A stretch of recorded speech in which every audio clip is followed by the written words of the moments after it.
Oi, gente, bem-vindo a mais um programa Papo de Negócios e Franquias, nosso programa do mundo do franchise de todas as terças-feiras, agora também na Rádio Empreender, a MFM, a primeira rádio de negócios aí do Brasil. E hoje eu estou aqui com uma entrevista muito esperada, gente. Faz tempo que eu queria trazer a Cláudia do Mundo Verde. Cláudia, obrigado por você ter vindo. Eu sei o quanto é difícil no meio aí desse seu desafio de tocar Mundo Verde, mas é uma franquia que hoje é um ícone nosso aí, brasileiro, né? E a gente queria começar entendendo um pouquinho de você, da sua história, da onde você veio, que caiu no mundo do franchise. Conta um pouquinho como é que você está vendo esse desafio aí de administrar o Mundo Verde. Bom, Paulo, primeiro eu queria agradecer a oportunidade, é um prazer enorme estar aqui. Estou muito feliz e muito honrada. Falando um pouquinho sobre mim e sobre a posição no Mundo Verde, eu vejo como uma excelente oportunidade. O mercado de saudabilidade ele cresce a cada ano. É uma tendência que veio para ficar. Então, antes a gente pensava em alimentação saudável de uma maneira mais nichada. Isso. Então, era quem era intolerante a glúten, a lactose, quem malhava, etc. E hoje, as pessoas, no maior ou menor grau, pensam em como se alimentar melhor, em ter uma cadeia produtiva mais justa. Então, a gente tem uma oportunidade muito grande. E o Mundo Verde hoje, ele não fala apenas de alimentação. A gente quer falar um pouco sobre o conceito de estilo de vida saudável. Então, é muito mais amplo do que só a comida. Então, quais são os pilares que formam, né, o estilo de vida saudável? E é aí que a gente vai mirar. Falando um pouquinho de mim, eu não vim do segmento de alimentos, mas eu trabalho com varejo há muitos anos. Eu comecei minha carreira no varejo na Microsoft, então já vendi computador. Depois, fui para L'Oréal, vendi perfume, Estée Lauder, cremes e agora estou vendendo alimento. E quando a gente pensa, né, nessas diferentes indústrias, a gente tem uma adequação para uma indústria ou outra, mas no final do dia, o que a gente tem que olhar de verdade é o cliente final. Então, o que meu cliente está indo buscar na minha loja? E a loja, ela sendo própria ou franqueada, eu preciso garantir que o pessoal da minha loja consiga entender de verdade quem é esse cliente, quais são os motivadores dele, o que para ele é importante. Puxa, que legal. Eu acho que você tem um desafio grande aí, mas como você falou, uma grande oportunidade. Agora, me diz uma coisa, Cláudia, quais são as principais barreiras ou dificuldades para o crescimento da saudabilidade no Brasil e até no mundo, né? Porque a gente vê, as pessoas têm realmente vontade de comer melhor, de ser mais saudável, mas na hora que ela vê aquele franguinho frito, aquele hambúrguer saboroso, triplo, o cara cai matando, né? Então, como é que faz para... Quais são os grandes desafios que vocês têm nesse sentido, né? Eu acho que tem algumas histórias aí que a gente consegue contar. O primeiro que a gente precisa ter equilíbrio em tudo. Então, ninguém no mundo sobrevive só comendo, né, a fritura, a gordura, etc. Vai morrer mais cedo. Né? E também alguém que não consiga apreciar a comida. A comida é uma das nossas fontes de prazer e precisa ser gostoso comer. O que a gente tem como oportunidade é um desafio / oportunidade. É mostrar que a alimentação saudável também pode ser gostosa. E começar a traduzir um pouco para o cliente que não é técnico. Então, o cara que não é nutricionista ou endocrinologista ou personal trainer, né, o cliente comum, quando ele vai numa loja nossa, o que ele está indo buscar? Então, eu contei essa história já e vou recontá-la. Eu contei para a minha equipe. No meu primeiro dia, eu ganhei uma cesta de produtos. E toda vez que eu entro numa marca, eu experimento tudo. Eu brinco que ainda bem que eu não trabalho com remédio para calvície, porque senão eu ia usar.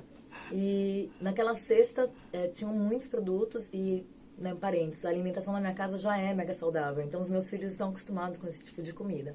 Eu cheguei em casa com a cesta e as crianças, mãe, o que é isso? Vamos experimentar.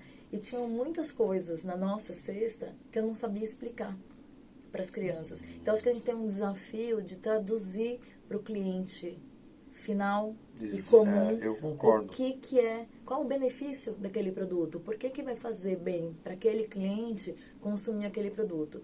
Então, a gente tem uma questão aí de mostrar que pode ser gostoso e, né, do ponto de vista de paladar e mostrar o benefício que aquele alimento traz. Sugerir substituições, sugerir novas receitas, outras formas de preparo. Quando a gente pensa em alimentação saudável, acho que todo mundo acaba pensando no frango grelhado e salada. E, na verdade, hoje tem um universo muito maior e mais interessante do que esse tipo de prato.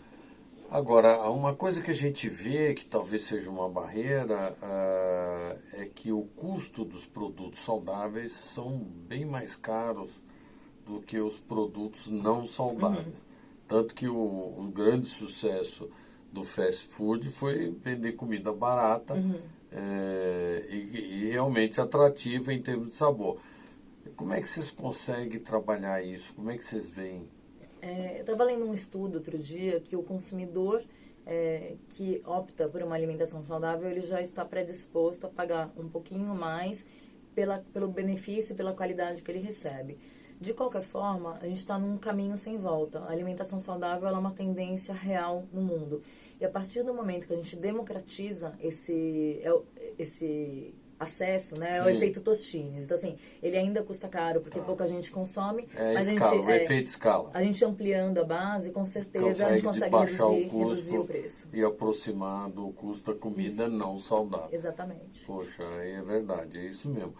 Vocês não usam outros canais de distribuição além das franquias ou já usam? Já usamos.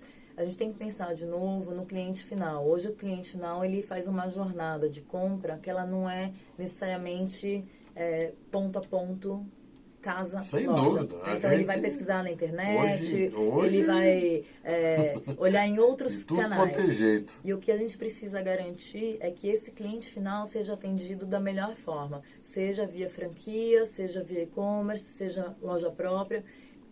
O importante aqui é que ele tenha uma experiência consistente com a marca e que seja uma experiência boa em todos os pontos de contato.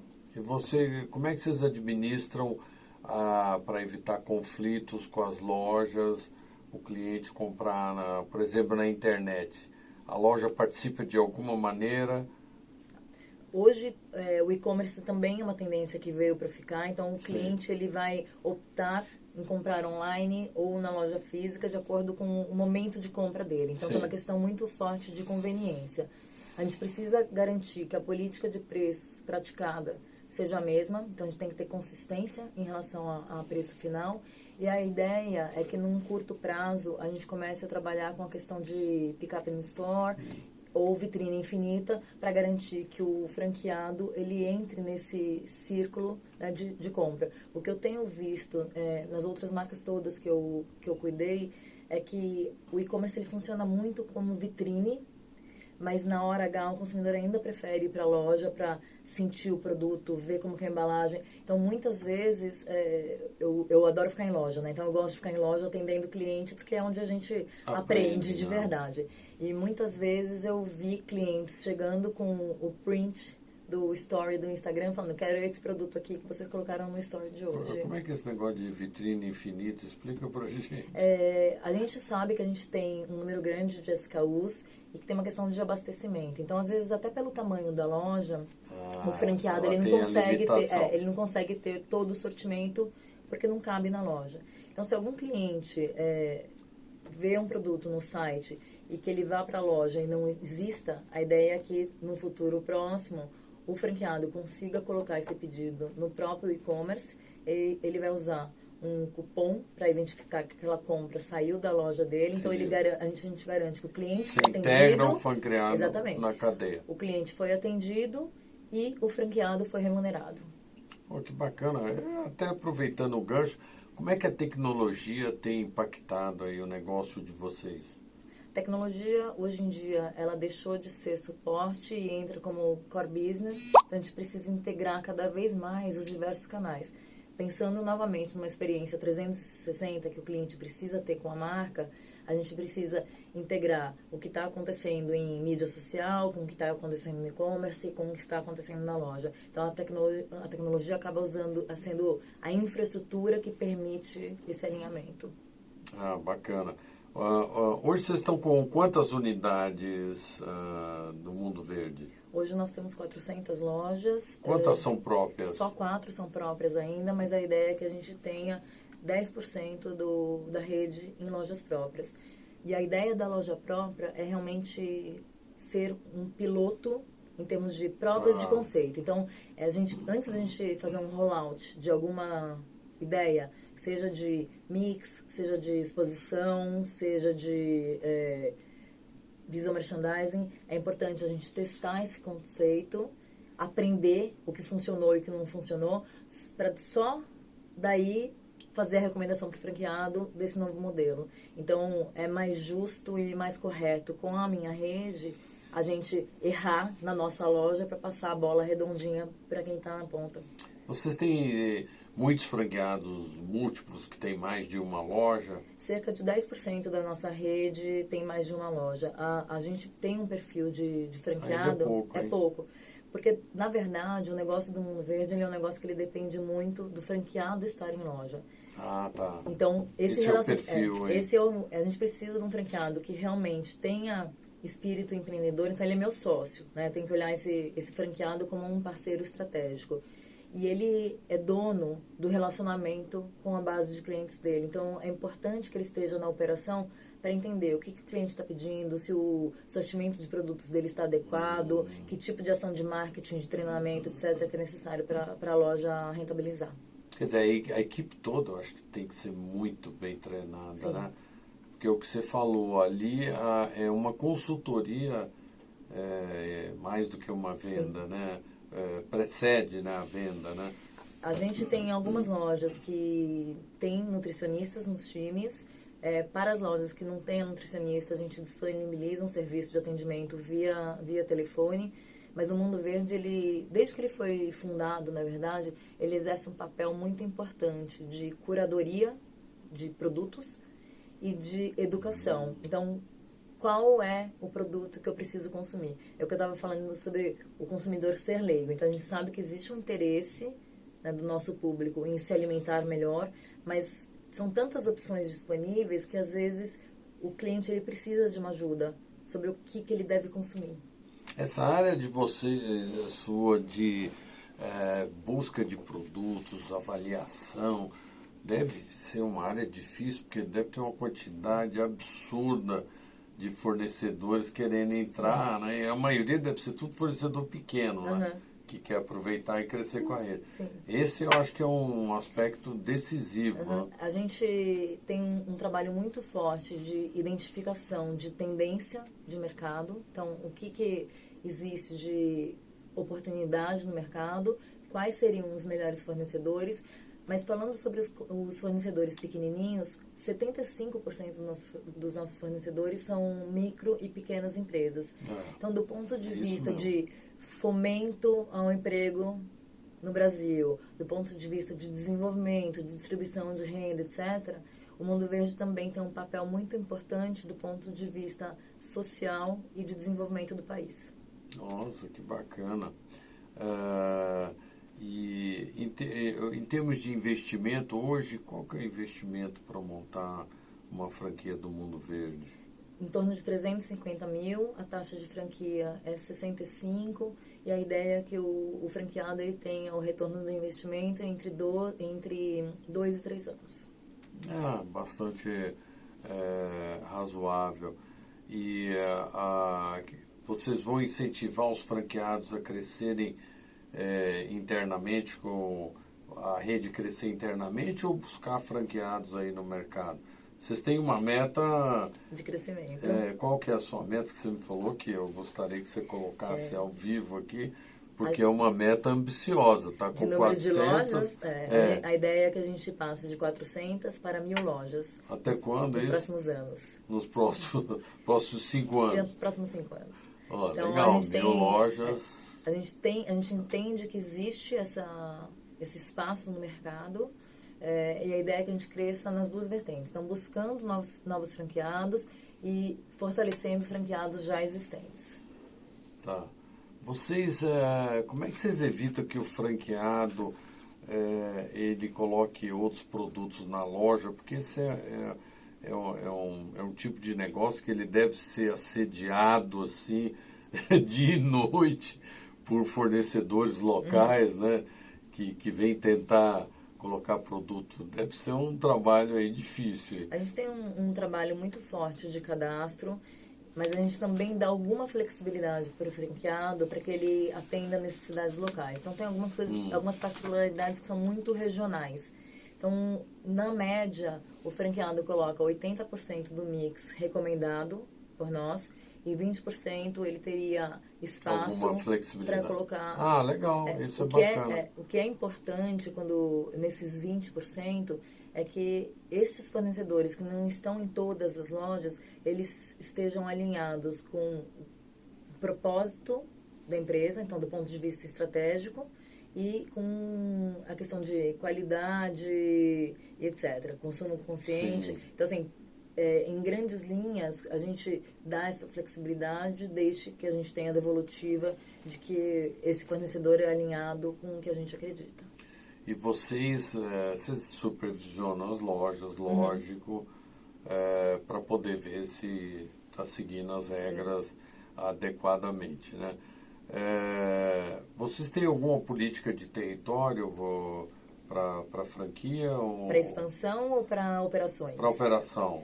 A gente tem um time de consultores de campo, então a ideia é que o consultor realmente ajude o franqueado a identificar potenciais riscos e oportunidades de crescimento. Então, o trabalho que o consultor precisa fazer é de entender um pouquinho o P&L da loja e entender onde que existe possibilidade de rentabilização. Então, por exemplo, se eu tenho um produto que ele me traz mais margem, esse é o produto que tem que estar em ponta de gôndola. Então, quando a gente pensa em visual merchandising, em trading, em treinamento, isso tudo tem que estar alinhado com a questão de faturamento e de rentabilidade. Lógico, é bastante importante. E o território da loja, o franqueado, ele tem um território exclusivo?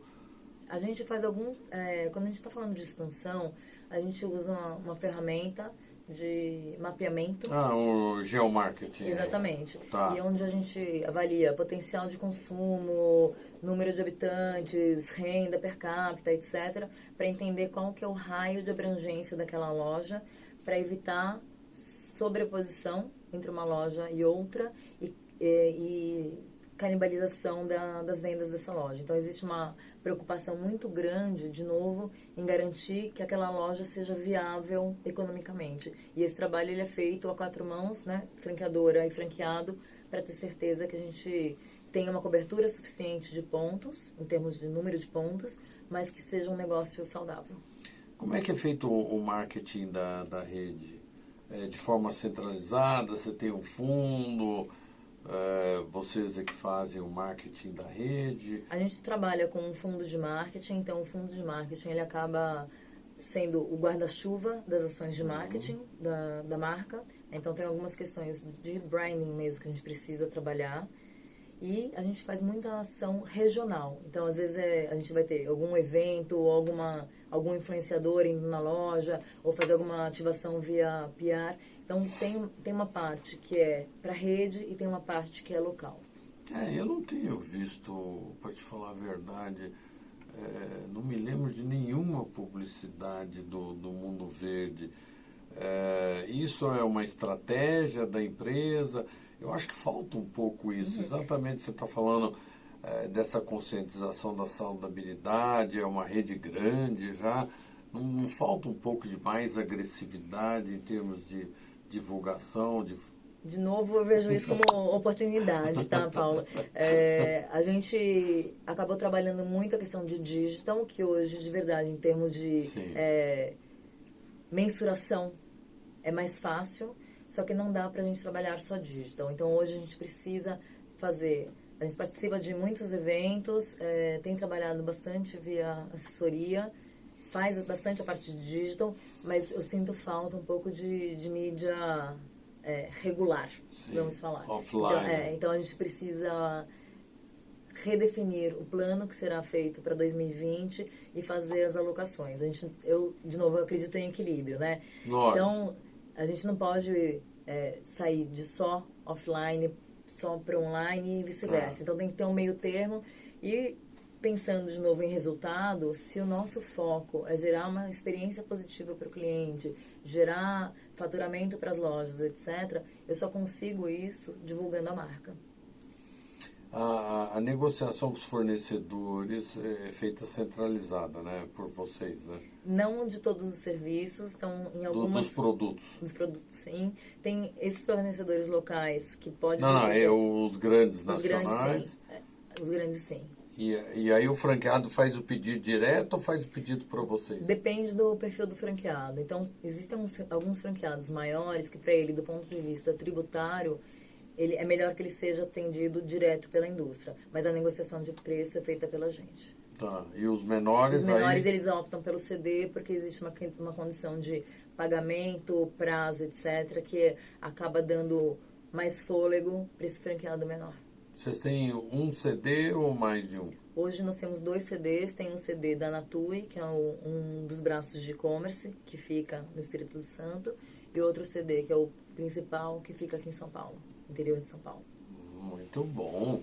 E vocês já pensaram em verticalizar para trás, quer dizer, vocês assumirem, comprarem ou desenvolverem algum fornecedor de produtos? Ou já fazem isso? Não sei. Não fazemos ainda. Acho que essa é uma discussão que precisa ser pensada. Fazer hoje... que nem o Alberto Saraiva do Rabi, então, que verticalizou tudo. Não tem uma resposta para te dar Sim. de sim ou não. Eu acho que é importante que a gente tenha parceiros estratégicos em todos os pontos, né? Então, se será um parceiro ou se será uma indústria que a gente compre, não tem uma resposta, mas acho que é importante a gente pensar qual que é o melhor formato para a gente garantir, de novo, sell-out e margem. Tá. Vocês têm conselho já de franqueados na rede? Temos. A gente tem um conselho que ele é eleito a cada 2 anos. A gente vai fazer a eleição para os próximos 2 anos, agora em dezembro. E a ideia do conselho de franquias é que eles levantem os principais desafios que a rede tem e o que eles enxergam de oportunidade. Então, é um conselho muito... é um trabalho consultivo mesmo. E a ideia é que a gente priorize as oportunidades de acordo com o que vai criar um impacto mais positivo. Vocês não têm muitos concorrentes assim diretos na área, né? O Mundo Verde ainda é referência, né? Então não tem nenhum... A gente tem concorrentes pequenos, mas ninguém tem as 400 lojas ou 32 anos de mercado. Então a gente de verdade ainda tem um reconhecimento muito forte dentro desse mercado, sendo referência. Foi interessante nesses últimos tempos, a gente acabou sendo procurado por várias indústrias muito grandes para fazer um trabalho de co-branding ou co-desenvolvimento, justamente por sermos referência nesse mercado. Ai, que legal.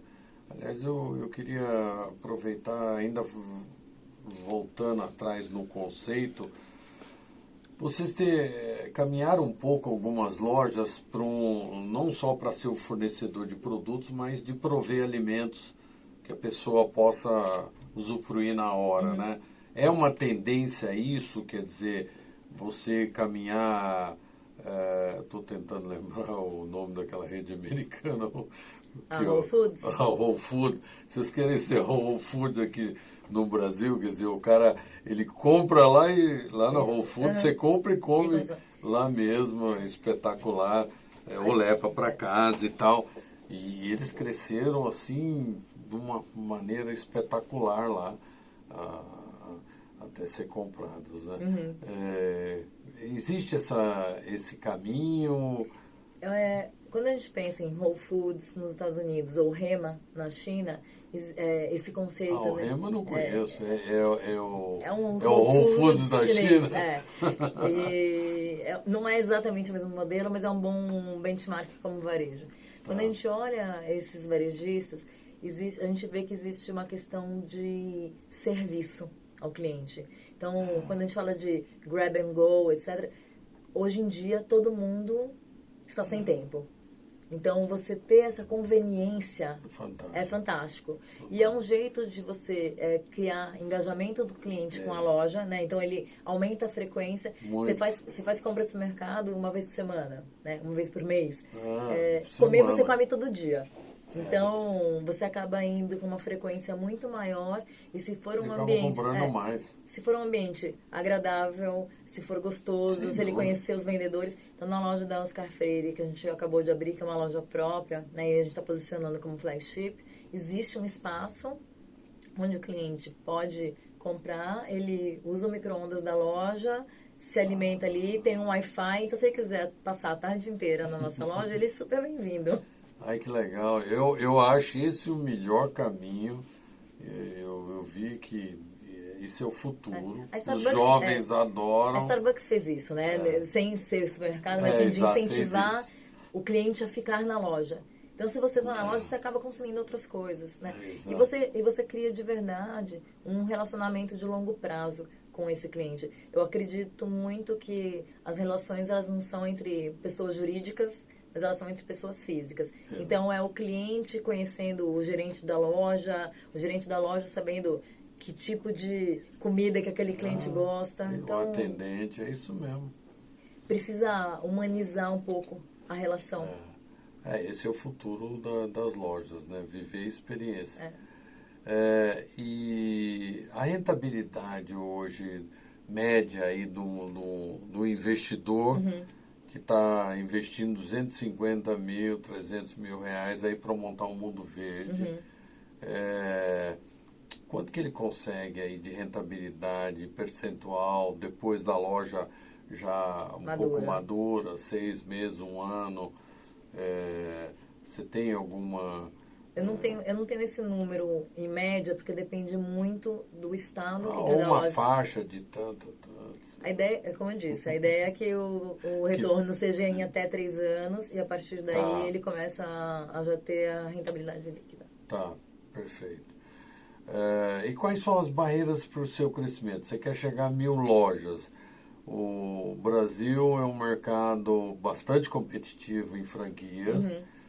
É um dos maiores mercados do mundo e mais competitivos.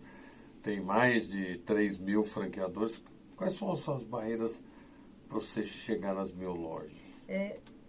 De novo, acho que tem uma questão aí de mostrar a oportunidade. Então, assim, o sistema de venda de franquia, ele é um sistema que ele é muito 1 a 1 ainda.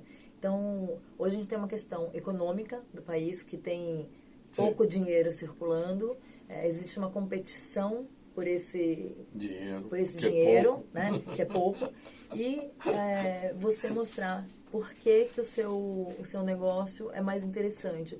Então, tem uma questão realmente quase educacional da gente ter a oportunidade. E daí, esse tipo de conversa que a gente está tendo agora ajuda muito. Então, assim, o trabalho que você faz realmente ajuda a mostrar para potenciais interessados conhecer cada negócio. As diferentes opções. Porque quando a gente pensa num negócio de varejo, a gente tem que olhar onde eu tenho uma oportunidade grande, mas onde eu também tenho afinidade pessoal.